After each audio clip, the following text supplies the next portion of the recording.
Hey there, female, non-female, autistic, and non-autistic, diagnosed or undiagnosed viewers watching.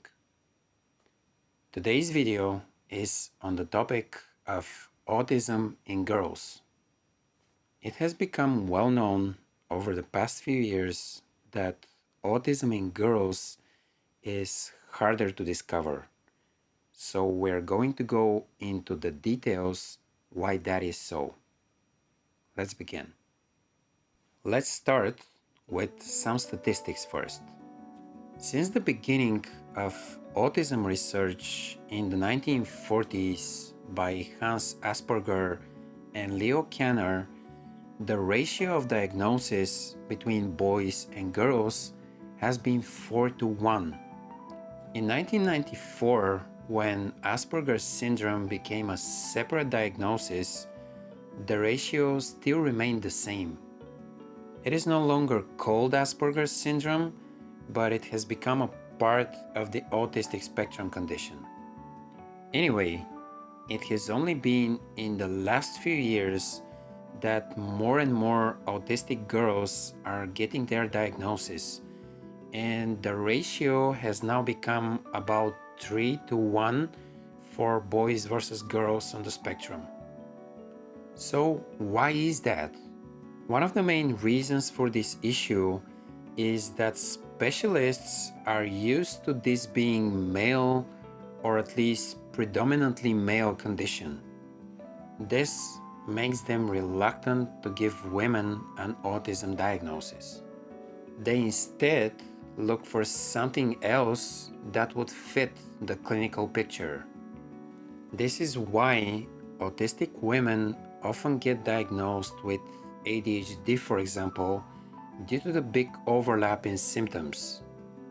Although they co-occur frequently, as I mentioned in previous episodes, they're two separate conditions.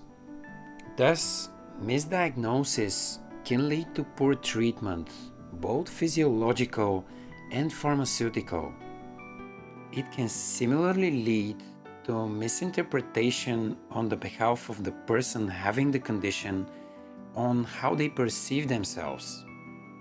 Other conditions autism is often mistaken for include bipolar disorder, borderline personality disorder, OCD, anxiety, and depression. And these are not only mistaken with girls, but is just more frequent with them.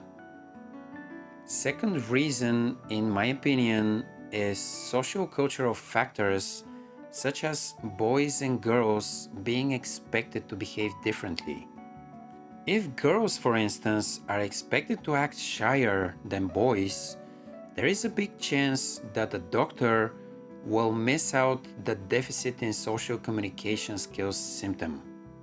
If boys, on the other hand, are expected to behave less emotionally than girls, symptoms such as meltdowns become more obvious for them. Furthermore, sensory issues can also be neglected for girls as just a whimsy behavior. I guess special interests would also be more noticeable in boys, again due to the expectation towards how boys should play and behave. Many more symptoms are, in my view, overlooked as being more apparent for boys rather than girls, like special interests, stims, and having routines. Third reason I want to cover, which I think is the most significant one, is masking. Overall, girls tend to be better at masking than boys.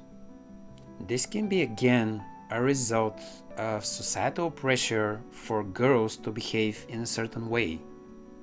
This can also be caused by boys being more aggressive, especially during a meltdown compared to girls, and also not caring to mask.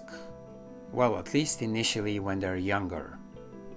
Whatever the case, in any given situation, usually girls tend to learn how to mask quicker and better than boys, which, to their detriment, often leaves them without a proper or on-time diagnosis. Difficulties maintaining relationships is another one I want to look at because it can be easily overlooked in girls as acting rude or being pretentious.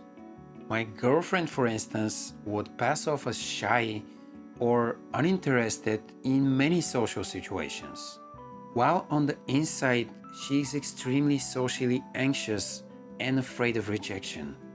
She has also told me that people have thought of her as rude in some situations as well. Last but not least, which I think has a lot to do with the previous point, is that girls develop quicker than boys. There are some arguments that boys should start school a year later than girls due to their developmental delay, which is a natural developmental delay, don't get me wrong. Because of that, I think boys show much more obvious signs of autism earlier. And these signs get exaggerated due to their natural slower development compared to girls. This way, many girls on the spectrum can go unnoticed.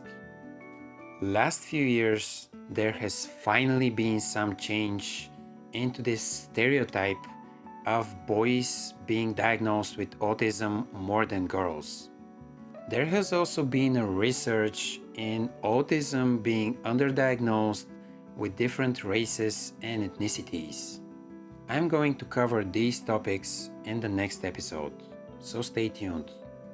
I hope you enjoyed the video, guys, and I hope to see you next time around. Until then, may peace be with you all. Last few years, there has finally been some...